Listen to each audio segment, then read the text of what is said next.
দৌড়া দৌড়া, সূর্য ডুবে যাচ্ছে,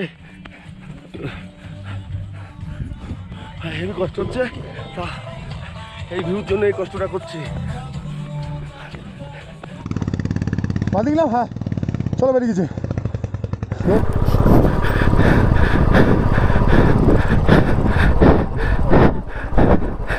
আমি চলে আসছি সান্দাকফু।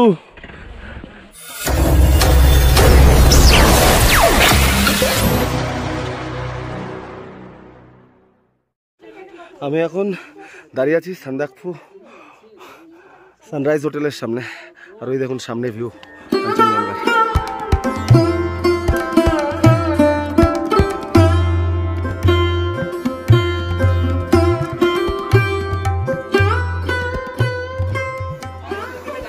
আর এই যে আমার গাড়ি।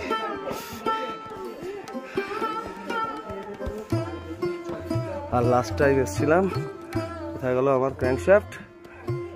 ক্র্যাঙ্কশ্যাফট কই? ক্র্যাঙ্কশ্যাফট এই যে ক্র্যাঙ্কশ্যাফট, কেউ তোলার চেষ্টা করেছিল। এখন আমরা আছি সান্দাকফুয়ের সিঙ্গালীলা ন্যাশনাল ফরেস্ট এরিয়ার সামনেই। আর ওই যে দূরে, ওই যে না এই যে, ওই যে না এই যে, আর এভারেস্টও দেখা যায়। এটা এখন দেখা যাবে না, ওই পাশটায় দেখা যায়, এখন মেঘের জন্য ঢাকা। তো কালকে দেখিয়ে দেবো। এখন মজা করি, আনন্দ করি। ভাই ভাই ভাই ভাই কেমন লাগলো ভাই? একটু একটু এদিকে বলো, কিছু কেমন লাগলো? মানে আমার মুখে কোনো মানে কথা আসছে না, মানে there is no word I have to explain what is the road. আর এটা রেড পান্ডা এরিয়া, এটা কিন্তু পুরো red panda area. I am totally speechless. Awesome. Awesome. Lifetime memory. Lifetime memory. আর কোনোদিন আসার সৌভাগ্য পাবো কিনা আমি জানি না বাইক নিয়ে। এবার তোর এক্সপিরিয়েন্স কি? হ্যাঁ স্যার, আমি তবে কি বলবো না, দাদারা যেমন একটা জিনিস ওপরওয়ালার কাছে আমাদের তিনজনের তরফ থেকেই ওপরওয়ালার কাছে অশেষ মানে কৃতজ্ঞতা আমাদের, ধন্যবাদ যে আমাদেরকে এতদূর পর্যন্ত সাবধানে একবারও না ফেলে আমাদেরকে এখানে পৌঁছে নিয়ে এসেছে। এটা কিন্তু ব্যাপার, আমরা কিন্তু একবারও পড়িনি, পড়তে পড়তে বেঁচেছি, কিন্তু একে অপরের সাপোর্ট নিয়ে সাপোর্ট পেয়ে গেছি আমরা। হ্যাঁ, তারামায়ের আশীর্বাদে, ভগবানের আশীর্বাদে। এটা তো অশেষ। নামাজ সময়ও যদি না পড়ি তাহলে হর হর মহাদেব, তাহলে কি তা না পড়লেও হর হর মহাদেব, ভগবান বাঁচিয়ে নেবে। আর এই দেখুন সিঙ্গালীলা ন্যাশনাল পার্ক, আর এটা লেপার্ড জোন, লেপার্ড জোন আর রেড পান্ডা জোন। তো এরপরে রুমে গিয়ে দেখা হচ্ছে, আর বাদ বাকি যদি কোনো কিছু ভালো কিছু দেখাতে পাই দেখে নেবো।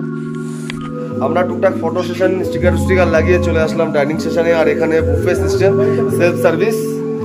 এখানে কি কি আছে? ভাত, এটা কি আছে দেখ না, এটা আছে ডাল, সবজি, এটা কিছু একটা তরকারি জানি না। আর এখানে এইটা বেশি করে নিবি ভাই, এটা কিন্তু অনেক খাবো। এই স্যালাড আর এটা, এই তিনটে জিনিস বেশি করে নিবি। যাই হোক, এখন খেয়ে নি। হ্যাঁ, আর এখানে ডিম দিয়ে গেছে না। খাওয়া দাওয়ার পর একটু রেস্ট নিয়ে নিলাম। তারপর আমি আর সন্টাই জোর জবরদস্তি যদিও নিয়ে এসছে, একটুখানি ট্রেক করতে বেরিয়েছি। আর ওই দেখুন সামনে কাঞ্চনজঙ্ঘার ভিউ। আর এখান থেকে ফালুট 20 কিলোমিটার। না না, এখানে যাব না, বহুত কষ্ট। আমরা এইখানে যাব, এটা হালের মধ্যে দিয়ে যাব। সেই লোকটা কি হলো?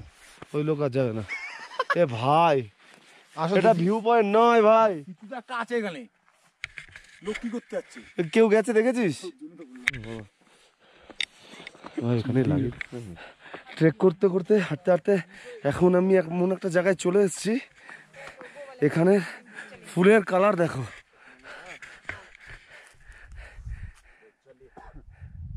কি দারুণ লাগছে। হ্যাঁ, ফুলগুলো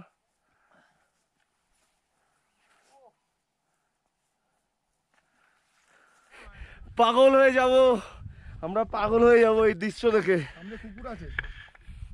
দেখো খালি, দেখো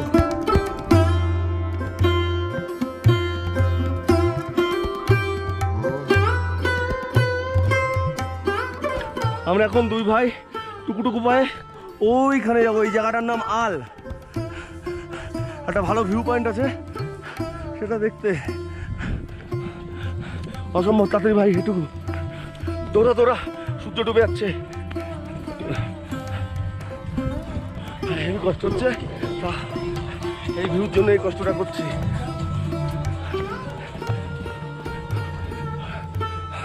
এবার দেখুন সামনেরটা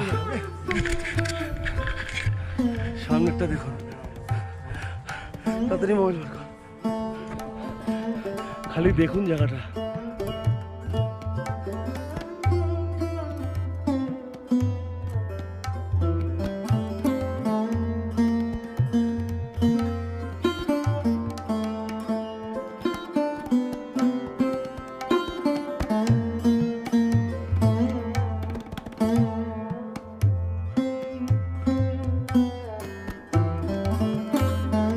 মনে হচ্ছে ওটা পৃথিবীর শেষ প্রান্ত। আমাদের ভিডিও করা হয়ে গেল এখানে। এই দৃশ্য মানে যেতে ইচ্ছা করছে না, কিন্তু যেতে তো হবেই, অন্ধকার হয়ে যাচ্ছে। ফরেস্টের মধ্যে দিয়ে যেতে হবে। ঠান্ডা প্রচুর, কিন্তু এখন গরমই লাগছে। তো যাই, হোটেলে যাই। কেমন মজা পেলি ভাই? পুরো ফুল টুস। কি ভিউ বল, মাথা নষ্ট ভিউ। এইদিকে সানরাইজ আর ওদিকে কাঞ্চনজঙ্ঘা। তো দেখা হচ্ছে হোটেলে গিয়ে। এই দৃশ্য দেখার পর এতটাই মুগ্ধ হয়েছিলাম যে অন্য কোনো ভিডিও করতে আর মন চাইল না। ভালো লাগলে লাইক, শেয়ার অ্যান্ড সাবস্ক্রাইব অবশ্যই করবেন। শুভরাত্রি।